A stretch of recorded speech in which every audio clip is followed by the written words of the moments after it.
Hello, welcome back to Culture Hash. We're in a new part of my room. Very bloody exciting. Look, whoa, ooh, ooh. Let's get right into it today. We're going to talk about the new album from Mabel, High Expectations. So, Mabel, 23-year-old singer-songwriter, daughter of Nina Cherry, who had some big hits in the 90s like Buffalo Stance, as well as Cameron McVeigh, the producer behind a lot of Massive Attack's big hits. So Mabel's musical lineage, coupled with her string of hits in 2017 and 18, have given audiences high expectations. So Mabel's had some great hooks and great verses on a string of pop tracks like Finders Keepers, featuring Kojo Funds, My Lover, a brilliant duet with Notes, and Ring Ring, where she worked together with Rich the Kid and Jax Jones. So these hits have actually rapidly built up a lot of anticipation for Mabel's debut project. Some might say there's been high expectations around this project, and we're going to get into it. Let's bloody talk about it. We're here. Let's get into it. Long-time viewers will know I hate it when record labels just package these new singers and fill their debut album with 60% tracks that we've already heard before.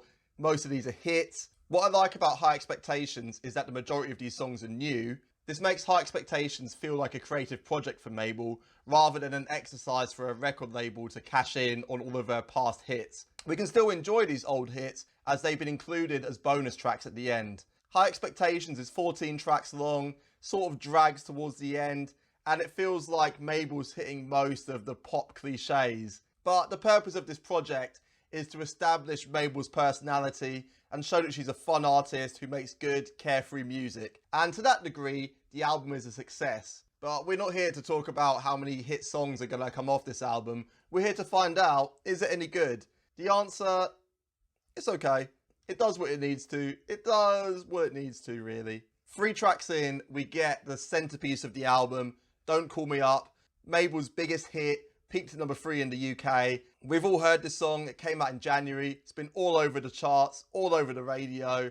I love that little string section in the pre-chorus. It feels like everyone's making Afrobeat-inspired tracks at the moment, especially in the UK. Everyone's using that syncopated drum pattern. But it's still catchy, it still does the job, it still does well in the charts, and Don't Call Me Up is still a fantastic track. I love hearing it here again. And the energy of this track is basically the mission statement for the album.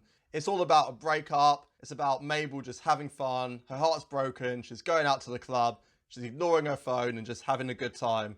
And that's what this album really strives to achieve. It's a celebration of uncomplicated, trendy pop music. We followed this up with FML, a sweary yet fun, uncomplicated piece of electropop. The biggest issue I could see with this track getting radio play is the fact that the chorus has literally fucked my life. But I like the cadence that she delivers it in. It's really fun. It's another good track on here. Don't Call Me Up and FML are probably the most enjoyable tracks on this album.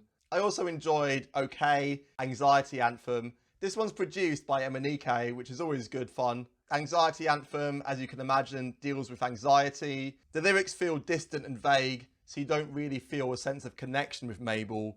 This track's quite broad, you could even say it's generic, but it's saved by its bouncy production and quite an unconventional chorus. I personally liked it, but I could see why some people might not. High Expectations sees Mabel work with some of the biggest pop producers on the UK scene at the moment.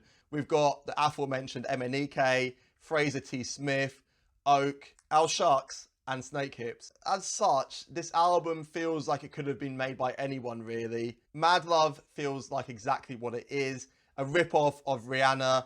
All the vocal cadences and rhythms are stolen from her. This one feels like it was written for Rihanna and just fobbed off to Mabel at the last minute. I enjoyed FML despite it being predictable and formulaic. The same can't be said for Bad Behaviour. This feels like paint-by-numbers pop made for 2019. The title's generic, the subject's generic. Everything about this track just feels like anyone could have made it. It feels like a rip-off of Neo's If You Ever, which itself wasn't a great song to begin with.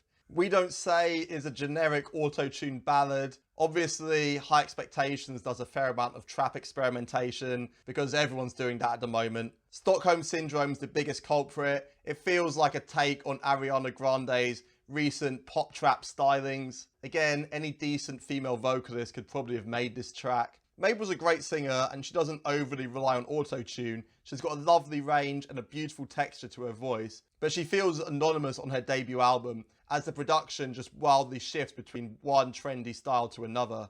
Frankly, even the track titles are pretty generic on here. We've got Trouble, we've got Bad Behaviour, I Belong to Me. I've heard millions of songs with titles like this before.